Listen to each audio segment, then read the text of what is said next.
Umongameli Cyril Ramaphosa umncome emtyibela umfi uRichard Umaponya ngegalelo lakhe kwezoshishino nasekuphuhliseni uluntu.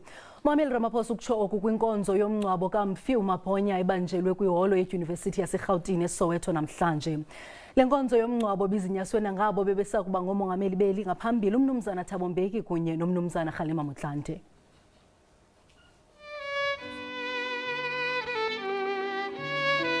Izithethi zimtyibele kwinkonzo yakhe yomngcwabo ngosekhoyo uba uRichard Umaponya ngegalelo lakhe kuphuhliso lwabemi beli. Uninzi luthi alisokuze lilibale imisebenzi yakhe. Dr. Umaponya was an embodiment of tribulations and the triumph of black business people in our motherland. He was a walking monument that told the story in the most persuasive way of the irrepressible potential of the township economy.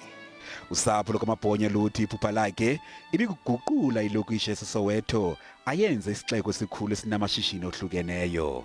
Dr. Umaponya's vision was ultimately to industrialize Soweto and turn it into a mega city.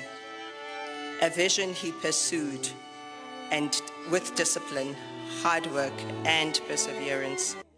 Abanye basebenzisele inkonzo yomngcwabo yelasomashishini uphuma izandla ukumemelela kuba kubekho umanyano kumbutho iNAFCOC.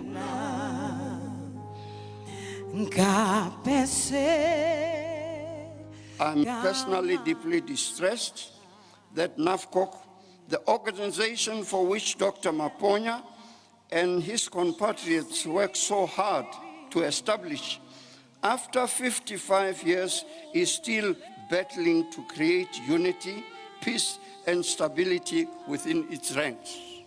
This is a disappointment.